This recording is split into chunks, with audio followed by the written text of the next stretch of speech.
Hoje, o Saúde e Fé vai falar sobre aquele barulho irritante que atrapalha o sono de muita gente. Sim, minha gente, o ronco, que é um ruído provocado por estreitamento ou obstrução nas vias respiratórias durante o sono.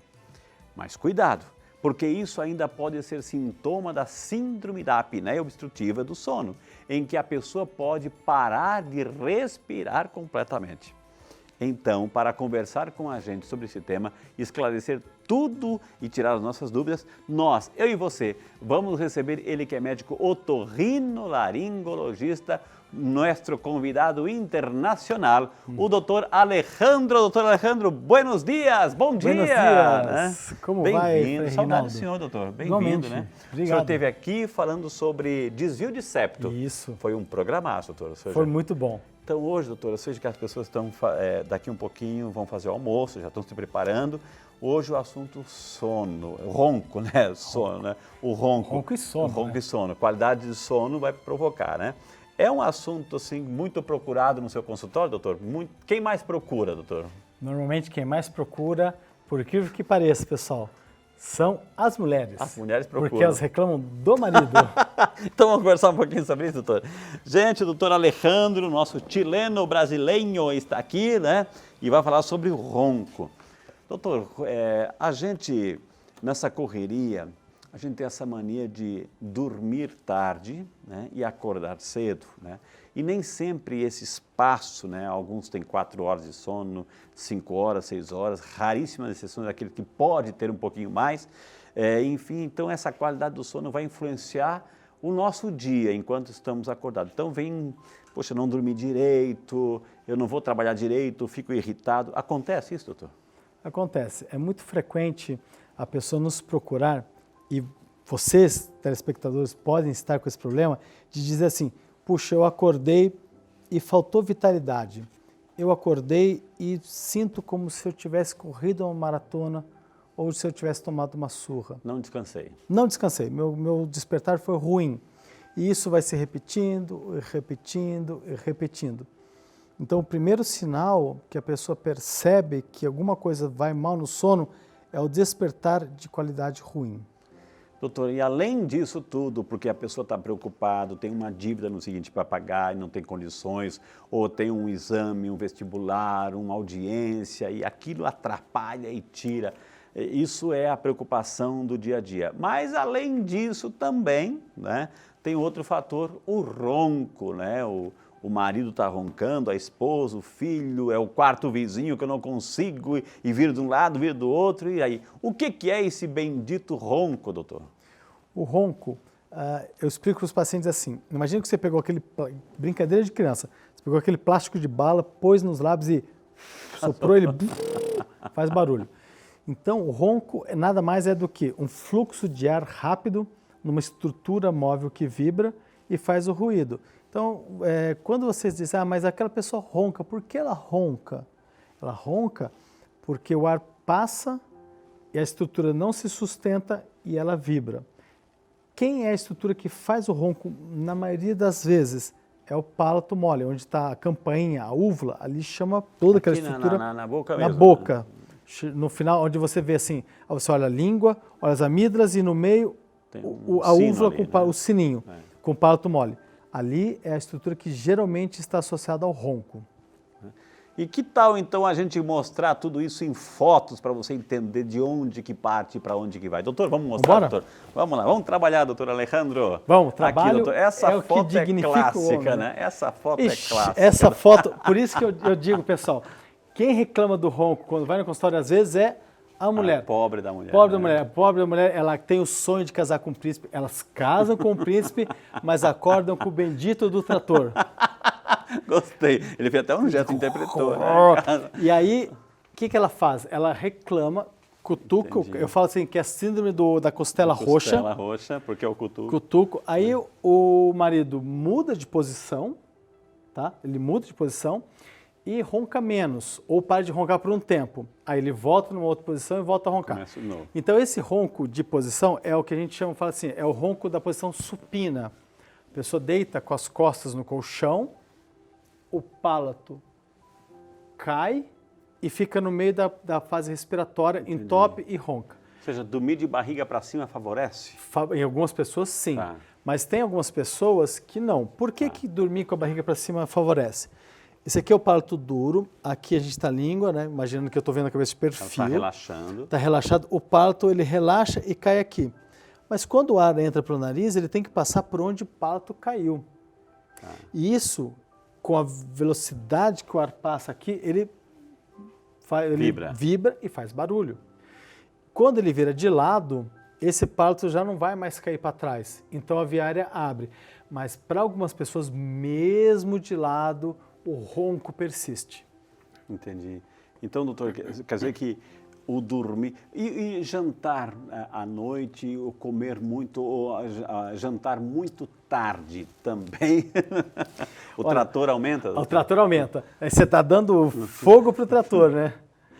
O comer à tarde, né, muito tarde, com a barriga muito cheia, a gente tem uma mudança da capacidade respiratória, um aumento, às vezes, do refluxo do estômago para a garganta, e isso também aumenta o ronco. Aí, doutora, a princesa, a rainha, reclama que o marido assim, mas eu não ronco, isso é coisa da tua cabeça, etc, né? Aí ela pega o celular e mostra, né? E mostra a gravação, doutora, assim, né? Algumas pessoas, elas mostram, olha como eu ronco à noite. Mas isso também dá para fazer objetivamente. Com exames, a gente quantifica o ronco. Que é a polissonografia. Polissonografia. Daqui um pouquinho a gente vai falar. Mais uma foto, vamos ter, já que estamos aqui. Aliás, na anterior, diretor, na anterior, por favor, né? Naquela anterior estava escrito assim, apneia obstrutiva, ou seja, esse processo todo aqui pode, apneia é a mesma coisa que ronco, não, doutor? Não, ronco é o ruído da estrutura. Então, vamos dizer que você está em casa dormindo e você acordou de noite e viu seu marido, ou seu filho, ou a esposa, ou um amigo que estava respirando e dá aquela parada. Você assusta e diz, meu Deus, ele vai parar de respirar e já era, perdi o amigo, ou perdi a esposa. Mas não, a apneia do sono, para vocês entenderem e não ficarem com essa angústia no coração, ela é uma parada de respiração momentânea durante um período. Depois a pessoa dá segundos? Pode demorar até minutos. Uau. Então pode demorar até 50 segundos, 1 minuto. Entendi. A pessoa dá uma ajeitada e a respiração volta. E aí volta, e aí a gente fica super angustiado, porque diz, nossa, vai acontecer alguma coisa. Entendi. E pode acontecer, né? Não acontece. Tá. Não, tem que ser alguma coisa muito grave para acontecer. Então, porque eu vi o título aqui, apneia. Agora sim, a próxima foto, por favor. Anatomia do ronco. A anatomia do ronco é aquilo que a gente ia conversar. Então aqui, para ilustrar, aqui tem um pouquinho mais de espaço, né? Aqui a gente vai ter o pulmão, a gente vai ter a entrada do ar pelo nariz e tem a língua. Conforme a gente vai envelhecendo, ganhando sabedoria, né? A gente também ganha volume de língua, a gente ganha volume de barriga. Quer dizer que as pessoas com uma idade falam bastante? Fica linguaruda. E aí, isso daqui normalmente... Ele que está dizendo. Brincadeira, mais ou menos. Então, assim, quando você tem infiltração de gordura na língua, quando a pessoa começa a ficar muito gorda... Você não lembra da sogra agora, não, né? Não, nunca. Não, minha sogra é muito boa. Não lembro dela nesses momentos. Estamos na televisão, doutor. Então, assim, o que acontece? Se você pegar aquela carne de churrasco marmorizada, que tem aqueles veios de gordura, fica igualzinho. Entendi. E esse músculo com gordura no meio, ele não se sustenta. E a língua acaba desabando e jogando o palato mais para trás. E aí que começam os problemas de obstrução também da apneia. Então, essa foto e essa foto aqui... E essa foto também é um pouquinho mais ilustrativa, né, para mostrar que a úvula, ela obstrui a passagem do ar e acaba vibrando, né, e mostrando a língua caindo aqui para trás. Então, esse é o movimento que gera, além do ronco, a apneia. O dormir de barriga para cima, etc., tem todo esse processo de relaxamento das vias aéreas. O dormir de lado, doutor, assim, facilita, ou seja, diminui a carga desse ruído, não? Pode diminuir, mas ele diminui principalmente quando a gente tem uma amígdala muito grande, uma úvula muito longa, porque as estruturas, em vez de caírem para trás, elas vão estar meio lateralizadas, e aí você vai desobstruir a via aérea. Mas não é exatamente igual dormir de lado a não roncar e não ter apneia. Obesidade, doutor, favorece, né, o volume desse ruído, doutor? Favorece porque você aumenta muito o volume de gordura no pescoço, no tórax, no abdômen. Sim. E isso faz com que a força que você tem que gerar para poder vencer essa gordura e respirar, aumenta mais ainda a velocidade do ar e faz mais ruído ainda. Isso tem sérios problemas assim de relacionamento, doutor, porque eu já ouvi, né, ou seja, atendi casais que justamente assim, que se amam, mas têm que dormir em quartos separados, com isolamento às vezes acústico, por causa dessa situação, doutor. Olha, eu vou te dizer, Frei Rinaldo, pessoal que está assistindo a gente, se vocês amam a pessoa que está do seu lado, vocês têm que estar do lado deles e dormindo também.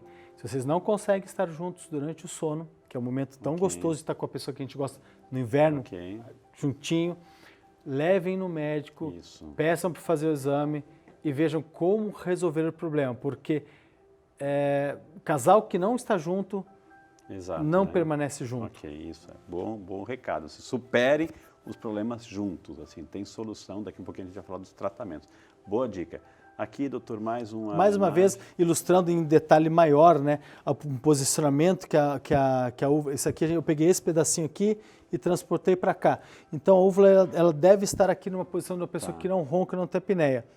Em algumas pessoas, com o passar do tempo, principalmente homens a partir de 40, 50 anos, você tem uma flacidez dessa musculatura e a úvula cede e passa a roncar. Mulheres também roncam, mas a maioria dos roncos é de homens. Mas, ou seja, esse é um problema, doutor, assim, que uma criança pode ter? É só um problema de adulto ou uma criança também pode sofrer?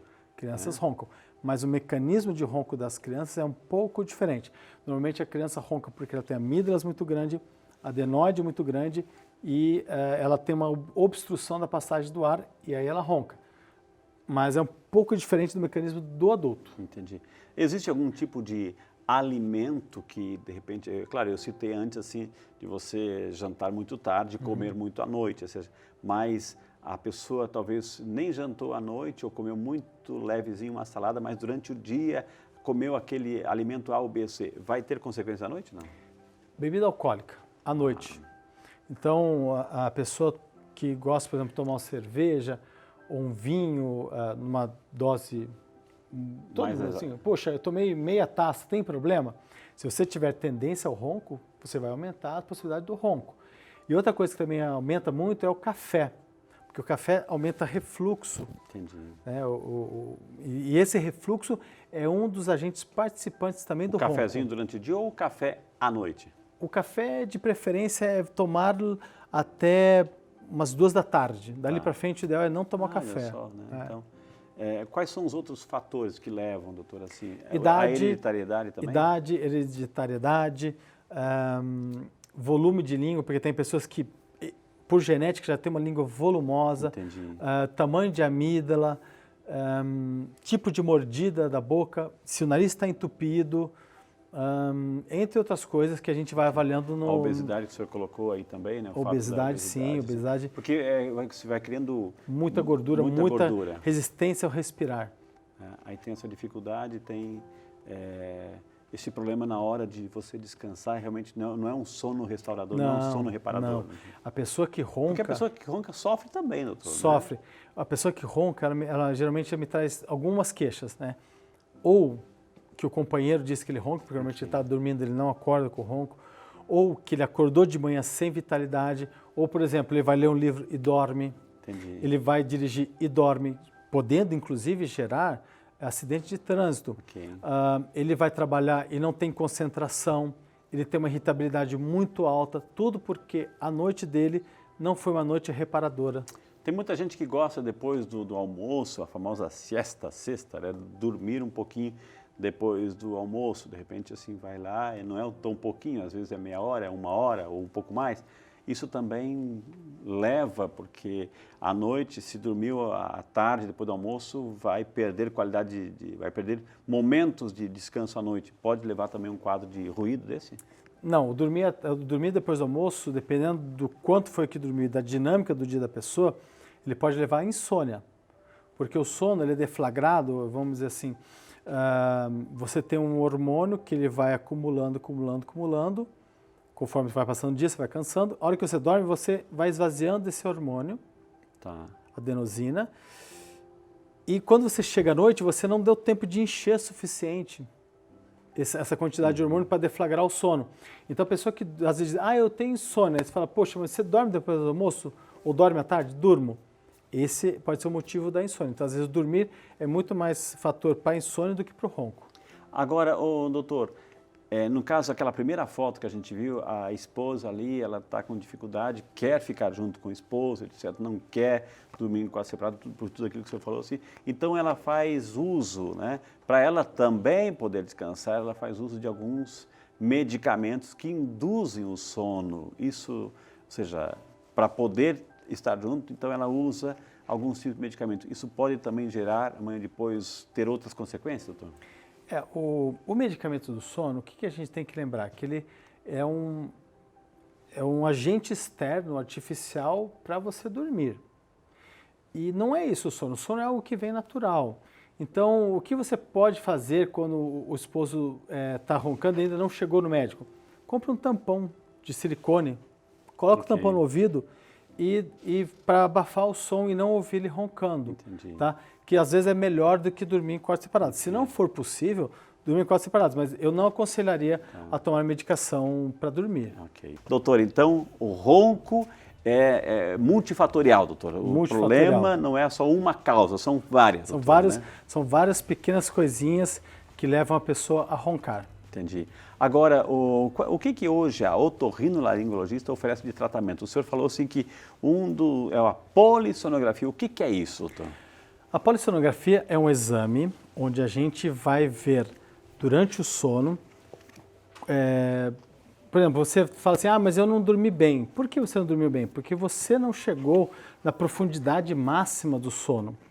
Então a polissonografia, ela vai ver se você fez o nível 1, nível 2, nível 3 do sono não REM, e se você fez o do sono REM, quanto de sono REM? Sono REM é o movimento rápido dos olhos, é o momento que a gente está mais relaxado, com menos movimento muscular possível e é a hora que a gente realmente descansa. Esse é o sono REM.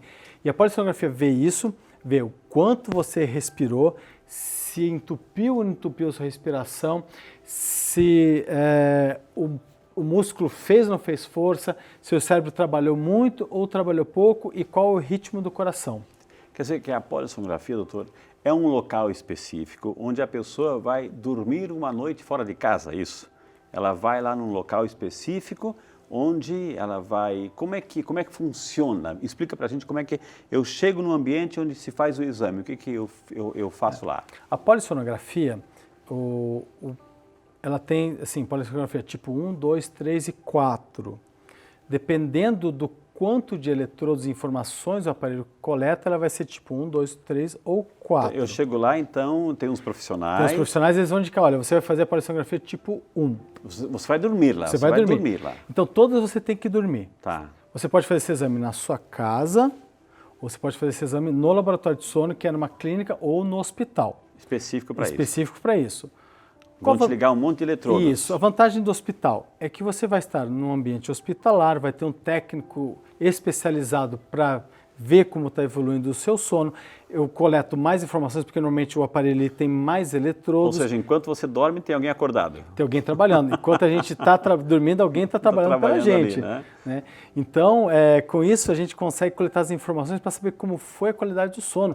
E dizer, roncou, teve apneia, teve vários despertares durante o sono, o que aconteceu com as pessoas durante o sono. Mas, doutor Alejandro, o fato de você estar lá numa clínica, um laboratório de polissonografia, a pessoa vai colocar vários eletrodos no corpo, mas se é uma pessoa agitada, ela vai se mexer, não tem o perigo de arrancar ou como está sendo monitorado, alguém vai lá e coloca de novo? Exatamente. Como tem um técnico olhando, se sair alguma coisa, ela vai delicadamente e reposiciona. Entendi. Mas normalmente eles colocam muito bem colocado para evitar a necessidade de ter que entrar lá onde a pessoa está dormindo. E aí, isso de tempos em tempos, os aparelhos aí vão fazendo um relatório, doutor? É segundo a segundo. Tá. A polissonografia, quando a gente vai analisar a polissonografia, ela é separada em épocas. Tá. Época é uma lauda. Essa lauda tem 30 segundos. Então, ele me mostra uma página de 30 segundos, onde eu tenho todo o traçado neurológico, o traçado de respiração, e a gente vai olhando. 30, 30, 30, Pode 30. detectar ali uma apneia durante essa leitura, não? Pode. Porque uma parte do exame é traçado neurológico e outra parte do exame é fluxo respiratório. Se tiver uma apneia, ele vai mostrar a linha da apneia. Tá, ok. Passei a noite lá, estava com eletrodos, etc. Acordei, fui embora. O que se faz com esse exame? Qual a consequência, o resultado? Para que esse exame? Esse exame a gente vai ver, quando você vai na clínica fazer o exame de sono, é porque você já sabe de antemão que alguém disse que você ronca ou porque você sabe que sente que sua qualidade de sono não está muito boa. Então você vai lá, você vai pôr os eletrodos, vai fazer o exame, o médico vai olhar esse exame e vai concluir se você teve ronco, se você teve apneia, se você teve a profundidade do sono adequada. Aí vai começar o tratamento. Aí a gente fala assim, poxa, então a pessoa só teve ronco ou teve ronco e apneia, teve um sono fragmentado, que a gente chama, então assim, você tem vários despertares. Então assim, dorme um pouco, acorda, dorme um pouco, acorda, dorme um pouco, acorda. Entendi. Vendo tudo isso, a gente vai imaginar como foi o sono da pessoa e vai propor um tratamento. Tá. Temos uma foto aqui, diretor. Um dos tratamentos é esse, doutor. E o que é isso? Esse aqui é o CPAP. Então, o que consiste o CPAP? Ele é uma máscara nasal, que pode ser uma máscara inteira, pode ser uma máscara que fica só aqui no buraquinho do nariz e que ela é ligada por um tubo até um aparelho que ele joga ar comprimido. Basicamente aqueles isso. botijões que ele tem do lado? Não, ele é um compressorzinho pequenininho. Ah, ok. Lembra aquela foto que a gente viu que a úvula cai? Ok. Quando eu jogo esse ar aqui, ele suspende a úvula, porque ele faz um colchão de ar. Entendi. E a úvula voltando à posição, eu libero a passagem do ar, ela não vibra mais e também não tem apneia. Tá. Isso aqui é para a apneia ou para o ronco, ou para os dois? Para as duas coisas. Eu consigo tratar as duas coisas com o CPAP. Inclusive, nos Estados Unidos e na Europa, esse é o primeiro tratamento que você pode fazer. Você não pode oferecer cirurgia. Se acostuma com isso. Você não pode oferecer cirurgia antes de oferecer o CPAP. Ah, entendi. E lá os convênios médicos pagam o CPAP. Tá. Aqui no Brasil os convênios não pagam. Então quando você fala para a pessoa que ela tem que adquirir aparelho, adquirir a máscara, etc., ela diz, poxa, mas o que o convênio me cobre? Ele cobre a cirurgia. E se não tem convênio, não cobre nem cirurgia, aí tem que aí bancar. Aí tem que ir pelo SUS. Mesmo pelo SUS, a gente pode oferecer a cirurgia para o paciente. Okay. Então, um outro tratamento é a cirurgia. É a cirurgia, sim. Então, na cirurgia, a gente olha, por exemplo, você está roncando.